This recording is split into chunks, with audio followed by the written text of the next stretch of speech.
E aí, transtornos de personalidade é aquele tema que dá um nó na cabeça na hora da prova? Então, a gente vai resolver isso agora. Vamos fazer um verdadeiro raio-x de como a banca FCC enxerga esse assunto. O objetivo aqui não é virar psicólogo, é aprender o caminho das pedras para gabaritar. Certo, vamos lá. A primeira coisa para entender é a mentalidade da banca.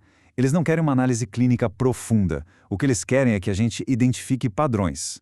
A pergunta que você tem que se fazer ao ler a questão é: qual é o padrão de comportamento que está sendo descrito aqui? É exatamente isso que a gente vai decodificar. E aqui está a nossa lei seca, a regra do jogo. Essa definição do DSM-5 é a base de tudo. Grave estas palavras: padrão persistente, difuso, inflexível e que causa sofrimento ou prejuízo. Se uma alternativa na prova foge disso, já acende o alerta. É o ponto de partida para qualquer questão sobre o tema.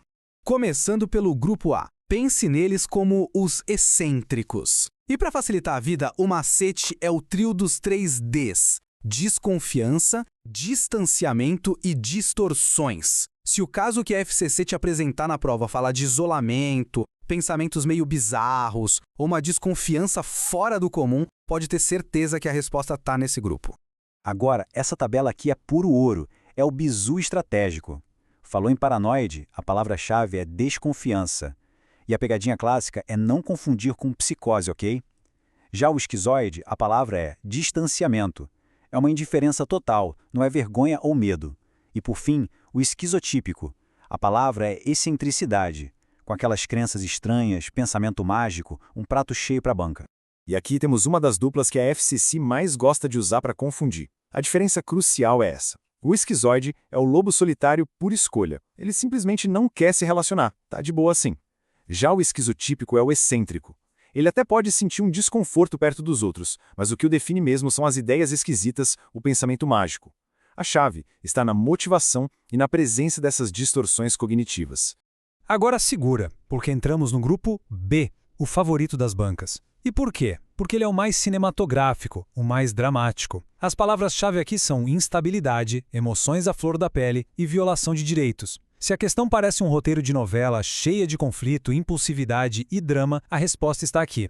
E essa tabela resume o que a gente precisa saber. Jogo rápido, antissocial, violação de direitos. E muita atenção na regra da idade. Borderline, a palavra é instabilidade. É tudo intenso, 8 ou 80. Histriônica, quer ser o centro das atenções, precisa de plateia. E por fim, o narcisista, grandiosidade, a falta de empatia e a sensação de que é superior a todos. Focar nisso decifra a questão. Certo, mas como isso aparece na prova? Olha só essa frase. Isso aqui é o coração, a alma do transtorno borderline.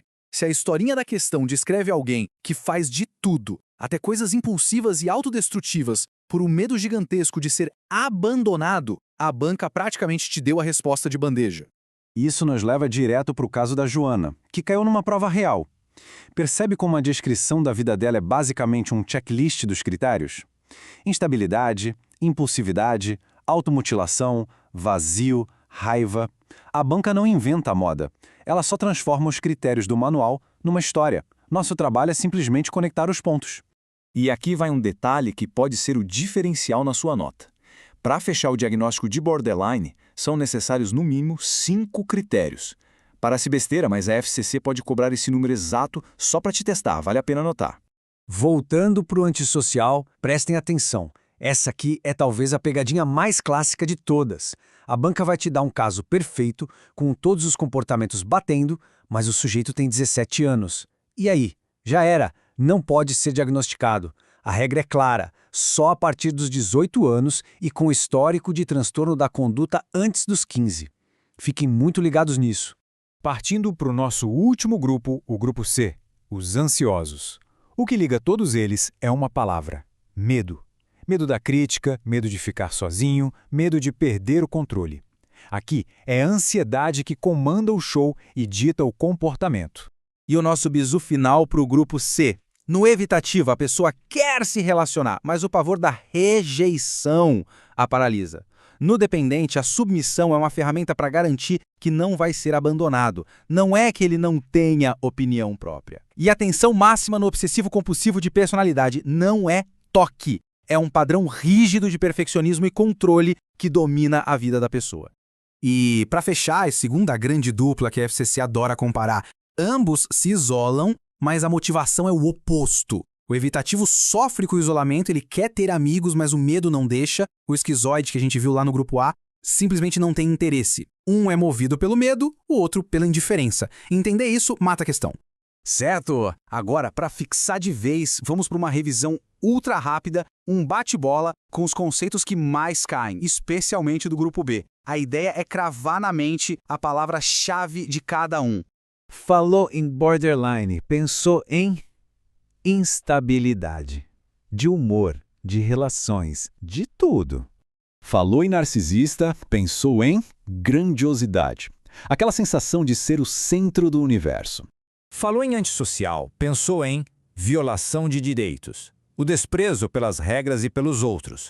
E falou em histriônica, pensou em busca por atenção, a necessidade constante de ser o show. Com essas chaves em mãos, a lógica da banca fica muito mais transparente. O segredo não é decorar o manual, é entender como ele vira questão de prova. A pergunta agora é, quem se sente mais preparado para identificar essas armadilhas? O padrão foi revelado, agora é com vocês. Bons estudos!